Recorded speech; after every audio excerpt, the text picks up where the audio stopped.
what was your initial experience with Yavapai? I came to Yavapai in 1971. I retired in 1995, or 96, excuse me. I came here from Southern Oregon College in Oregon. I had taught at Northwest Community College in Wyoming before then.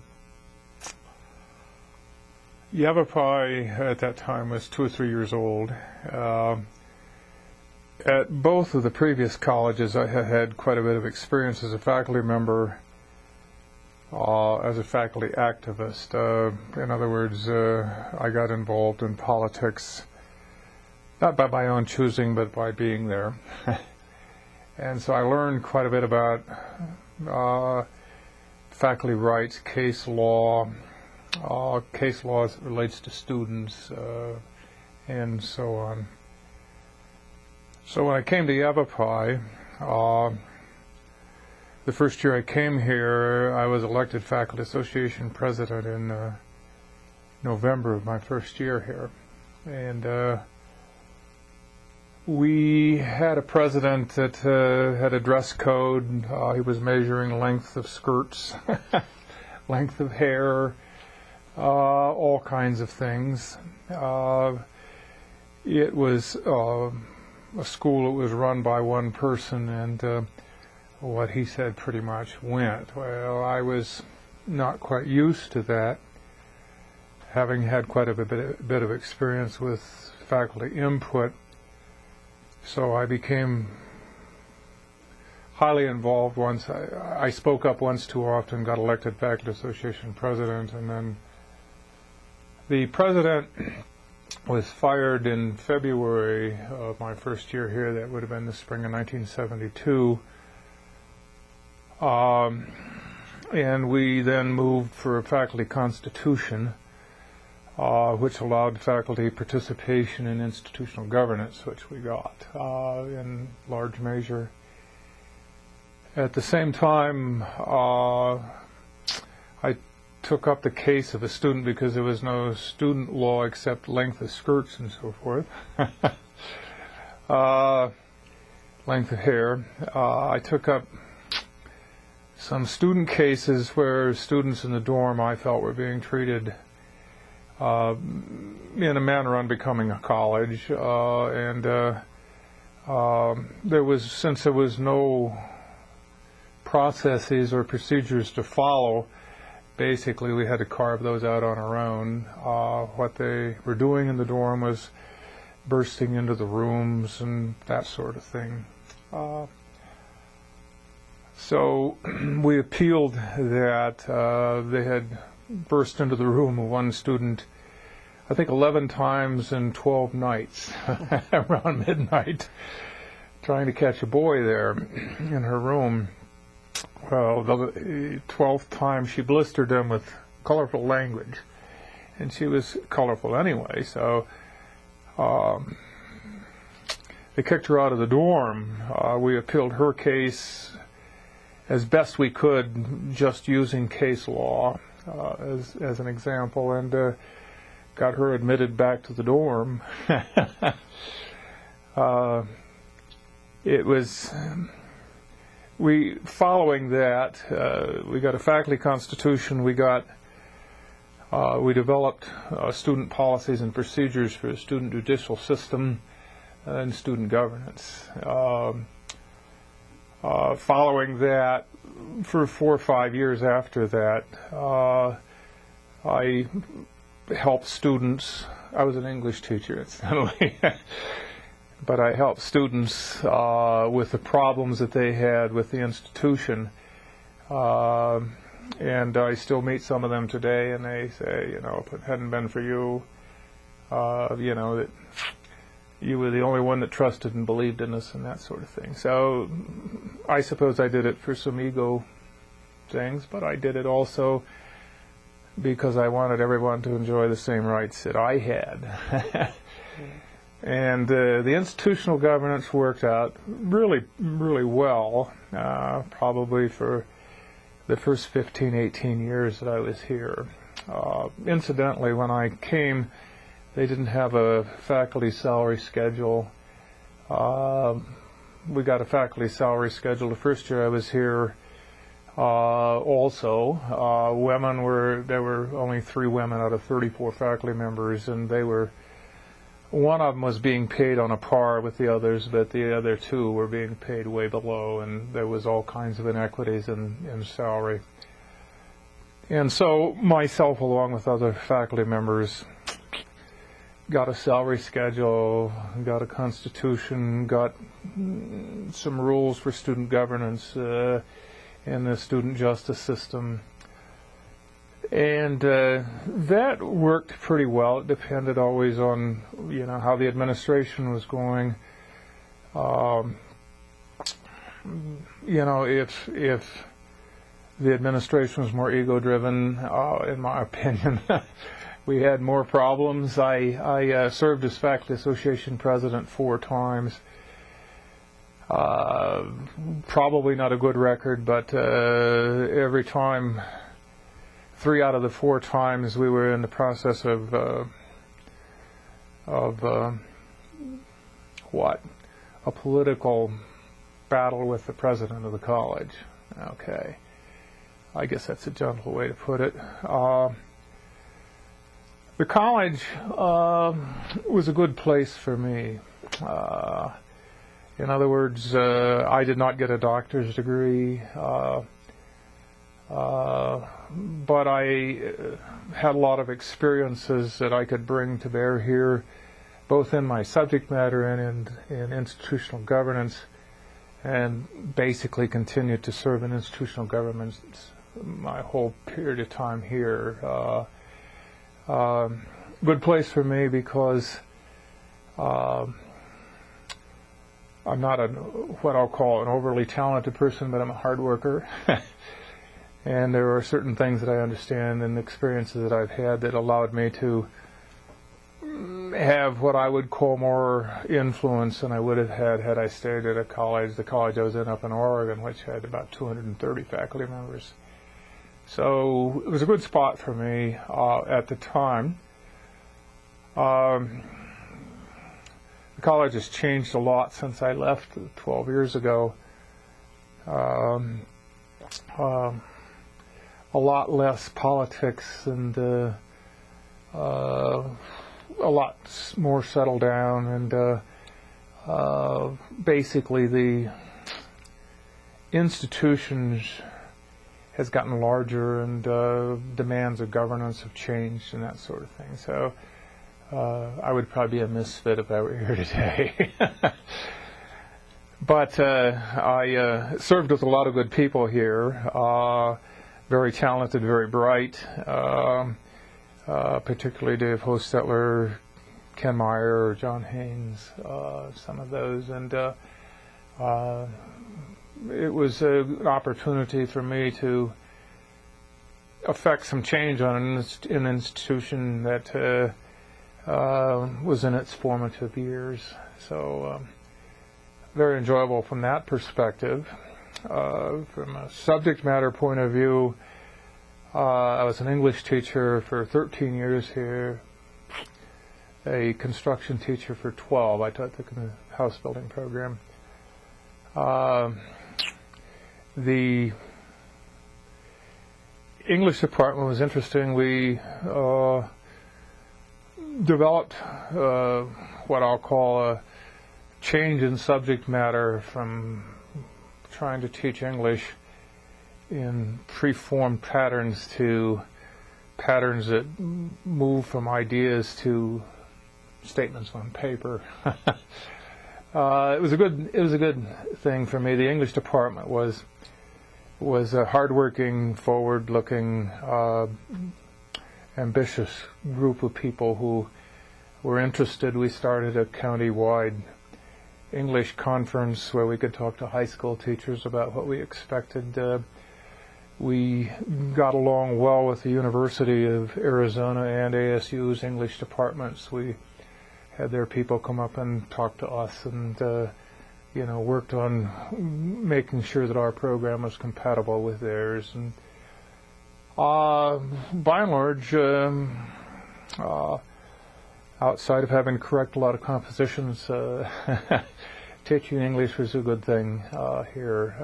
Good faculty at that time, and good subject matter, and good time. I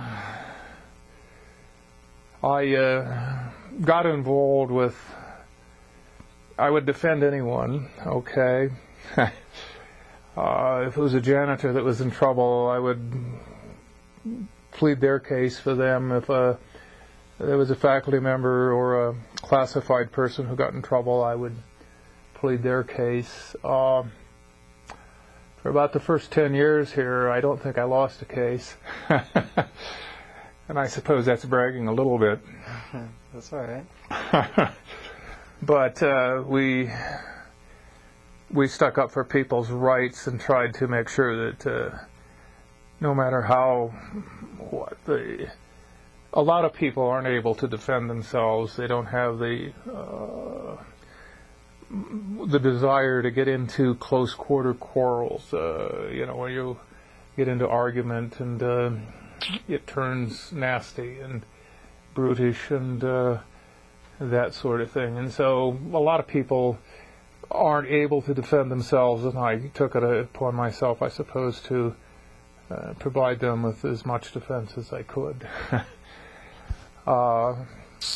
So I thought that Yavapai was a really good spot for me for that purpose.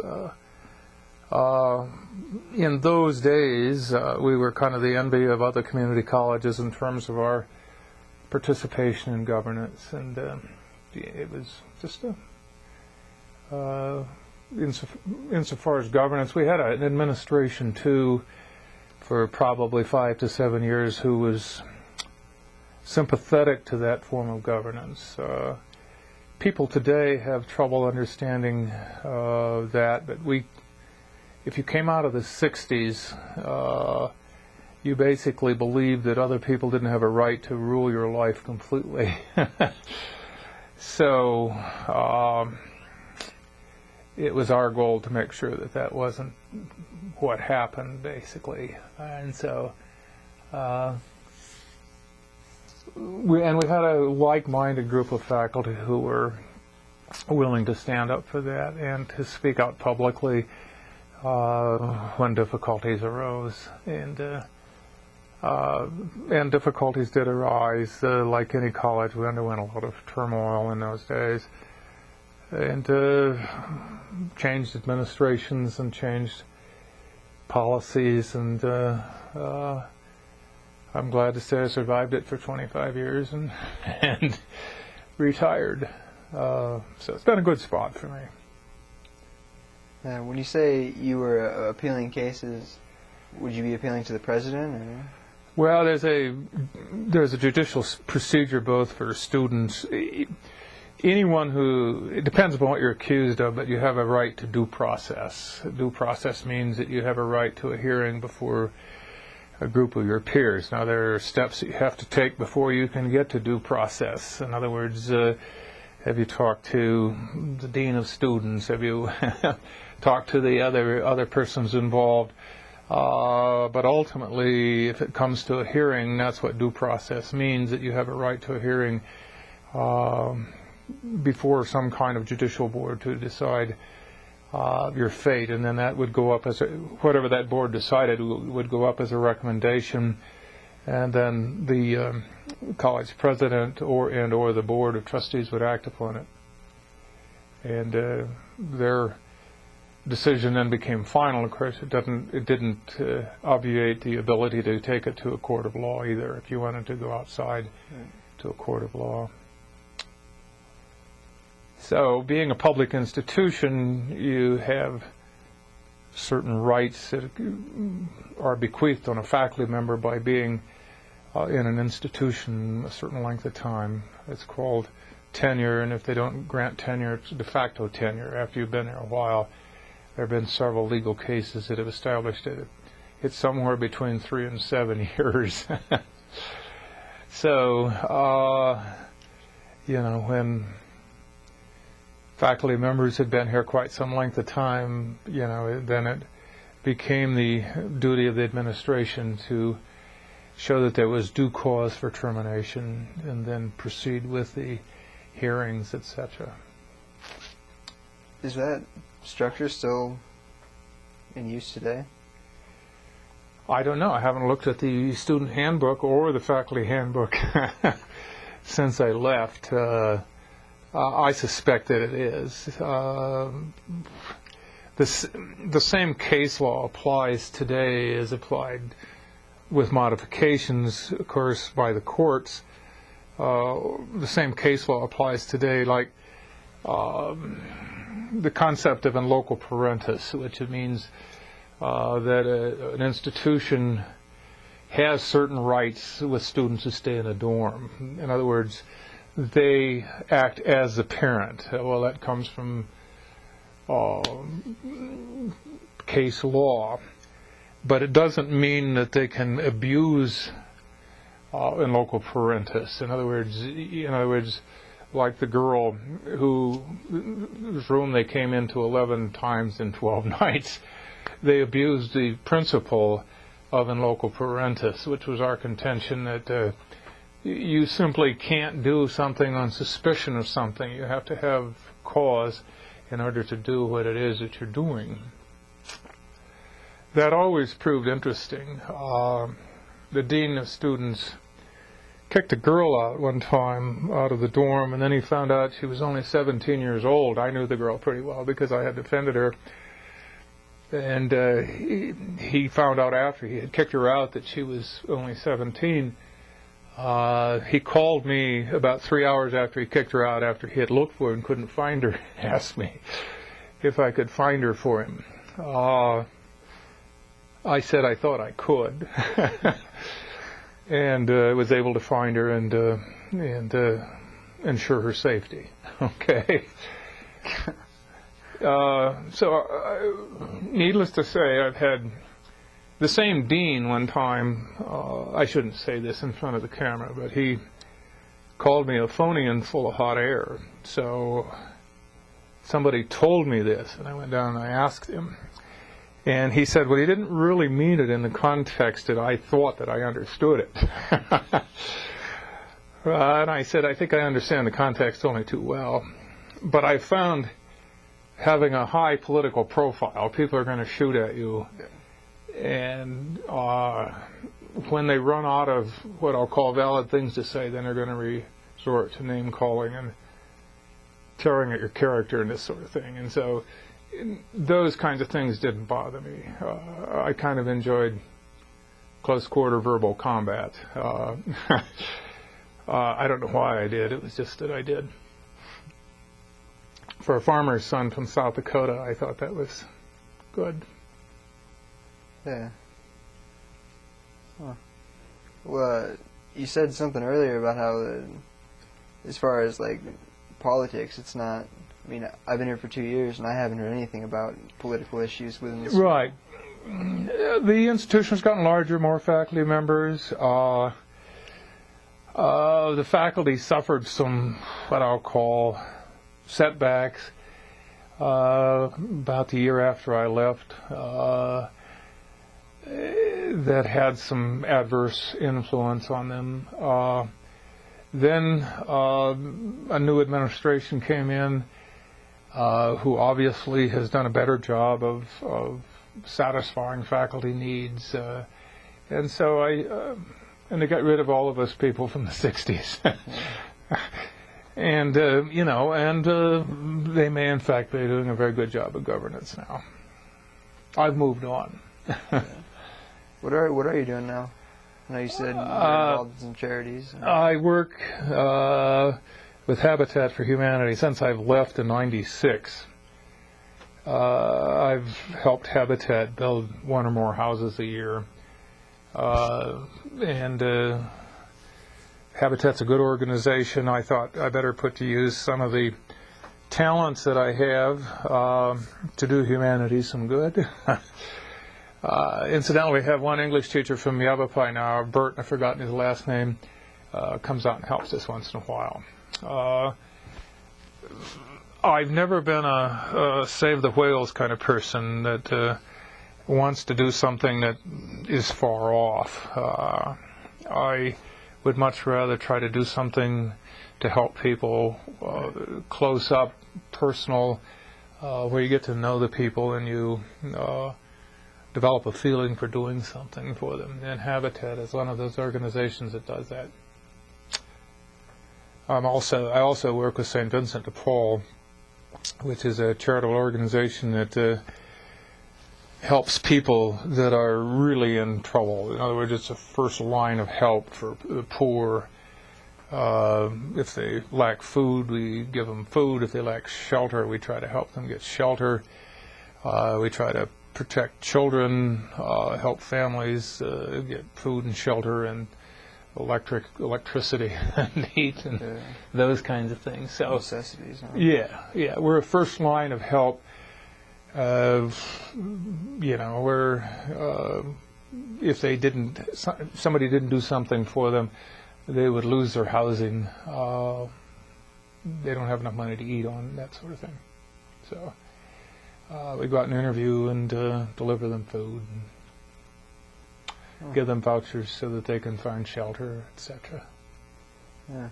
So how did you get involved with those programs? Did you seek them out after you left? I sought them out. Yes. I learned early on from my father, who was a farmer. He helped other people. That there were always people less fortunate that you needed to give a hand up, and so I've tried to emulate that. When I taught at Yavapai, I started building houses on the side. All right, I had a lot of ambition, and it wasn't all being used.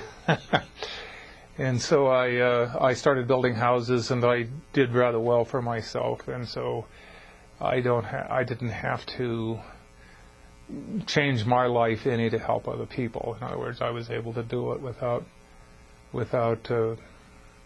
I didn't have to work anymore, which is an advantage. When you don't have to work, you can do a lot of things.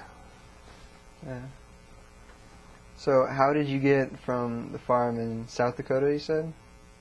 That's always an interesting question. I had two friends that in high school that said I may as well go to college.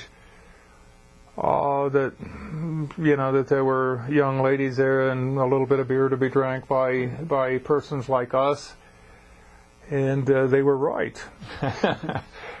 So I graduated from college with no clear-cut goals, and I was working for a construction company, and I used to get some college athletes jobs in the summer with this construction company.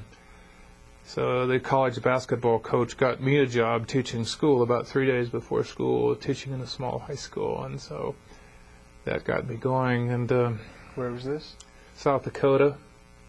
And so I just went back for a master's degree. I wasn't satisfied with what I knew at that point, and got the master's degree and applied for a job in a community college and got that, and got a job in a four-year college, and so on, and then one thing led to another, and I ended here, as I say, which was probably the best place for me. I was back to visit some of my friends in Oregon about 5 years ago, and they said, well, they were really sorry that I had to leave there. I said, well, actually, if you really want to know the truth, I think probably I landed about where I should have in life. It was the best thing for me.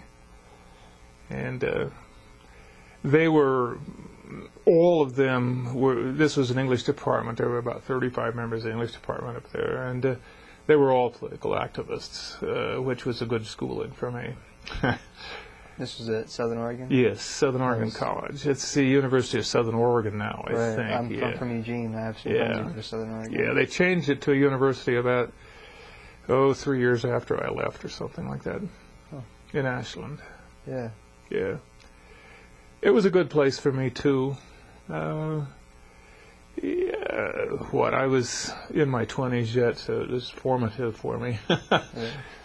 I started to work on a PhD up in Eugene, but I could see that studying, 18 hours a day wasn't what I wanted to do anymore at that time. So I oftentimes had wished that I had gone right on to school once I got the master's degree. It would have been easier for me. I was used to it. But then by the time I got to Oregon, I had 3 children and obligations and that sort of thing. Sounds like things turned out pretty well for you anyways, though.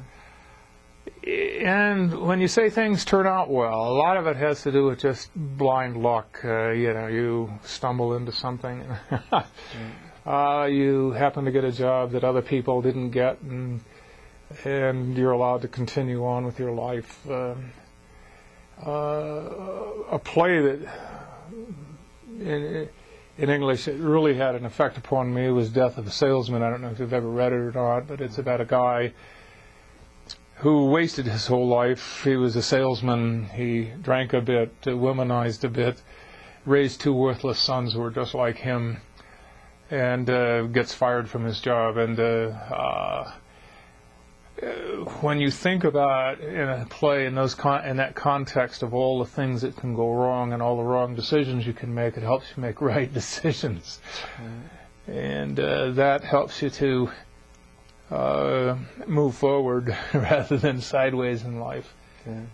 And so I've always enjoyed English, teaching in English, and the things that are involved with English for that reason. I didn't set out to be an English teacher. I had a degree in voc ed also. I didn't set out to be anything. But that college basketball coach happened to get me a job teaching English. And so that decided my life, I guess.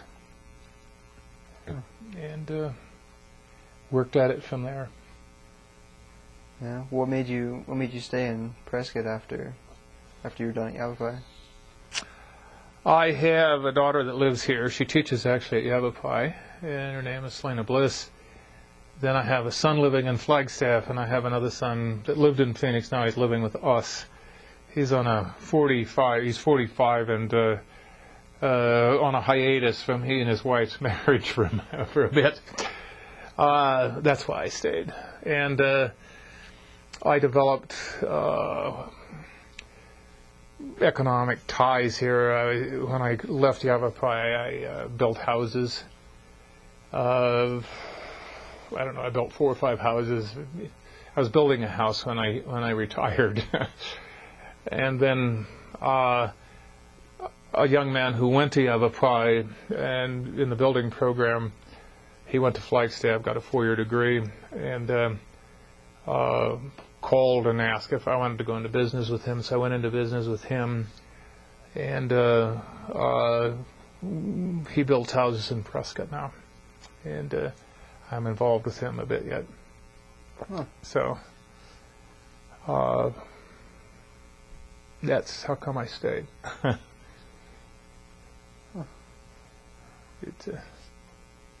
I can remember when Prescott had about 15,000 people when I first came here. It was a small, marvelous town, not crowded. You could get around easily. And it certainly has changed. But it was a place of opportunity for me. Oregon was never had that kind of opportunity. It was when I left there was about 20% unemployment when they were winding down the Vietnam War, and and so it was too much tied to the timber industry, and there wasn't those kinds of opportunities there. All right. I just had another question for you, but I totally blanked. I started thinking of the timber industry because I have an uncle who is in logging. See, and I just read an article in Time magazine. I'm allowed to have those blanks, and you're not. It was on the human mind. Okay, I was going to ask you about the physical changes you've seen on campus at Yavapai, because I've heard stories about the humble beginnings. Yeah, when I came in '71, of course, they had the campus finished.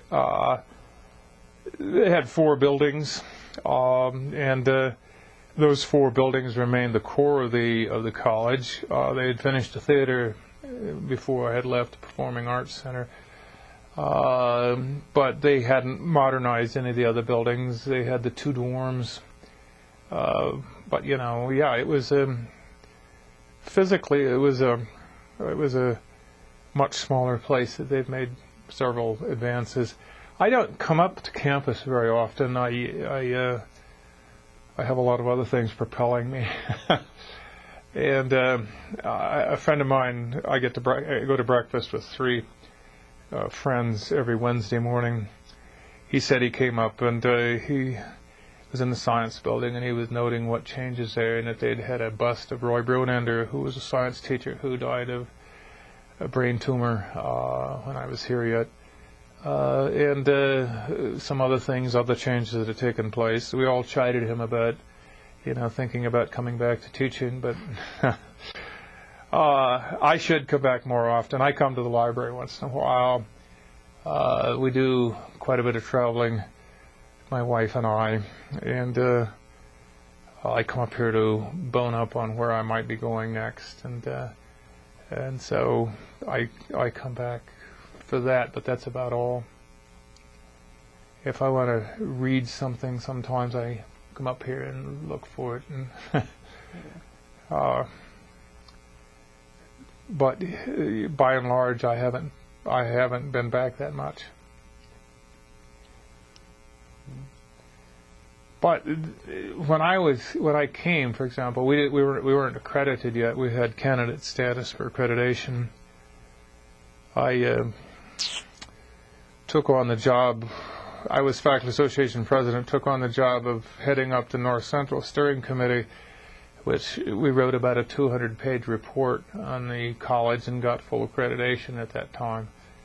And everyone has to work on it, but somebody has to put it all together. And so we were really in our formative stages then, because we weren't even fully accredited yet.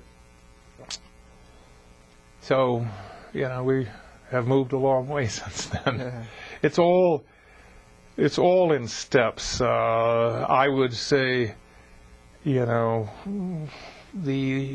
issues of governance and that sort of thing, you don't hear much about those from what I'll call more mature colleges. All right, and I'd say that Yavapai has matured, and that's probably good.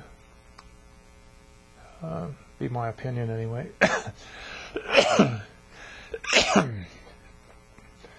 We used a lot of energy in those days. They attempted to pass a state law limiting the tax rate on community-run colleges and that sort of thing. We went out and gave public speeches and so forth to try to defeat that. It would have been similar to California, where they have limited taxes. It's good for faculty to become involved at that kind of level. So, we put our talent to use where it was needed. Now, have I taken longer than others? Yeah, but it's all right. This is by far the most interesting interview. It's, even as a student body, I suspect that there's some maturation. Big issues here are like campus police carrying guns at one time. I think they carry guns now. But I guess I wasn't really, I can truthfully say I wasn't in favor of that, probably still am not. I can understand in certain isolated situations they may need to, but I'd say the dangers of carrying them probably outweighs that. That doesn't mean I'm against guns. I go hunting and that sort of thing, but a college campus is somewhat special, or a special environment. Okay? Okay, well, I'm out of questions. You are? I'm out of questions. Well, what are you majoring in then? English. English? Yep. Good major. Good major. I just finished a novel, Water for Elephants. Enjoy the heck out of it. Well, that's about 4 novels ago, but English, in my mind, is an excellent major because you learn so much about yourself, other beings, and how you relate to them, and how you think about yourself, and if you go back to the 17th century, Montaigne wrote an essay basically on no beliefs of liege. In other words, the responsibility of the upper class to the lower class. Well, we don't have classes now, but there's a certain sense in which you need to help other people. I think English teachers do that exceptionally well, and they have more of a sensitivity toward their fellow human beings and the miseries that they can get themselves into. Yeah. So it's, in my mind, I took an English major as an accident. I was getting a voc ed major, and my advisor said, I was taking one in architectural drafting, a minor, and he said, you may as well not take that. You're going to have about the same amount of hours. And anyway, he said, get another minor. And so I started in English about my junior year. I had some courses that counted, and so I ended up with more hours in English than I did in my voc ed major. Huh.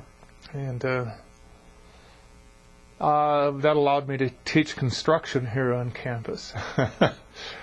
I was always going to write some articles, but I was always too busy, I guess. I was going to write articles on technical articles on like for fine home building and that sort of thing, and I never did do that. I guess I got too busy doing other things. I quit working at night. I used to accomplish most between 9 o'clock at night and 1 o'clock in the morning. So if I'd continued to work at night, I might have been able to do it.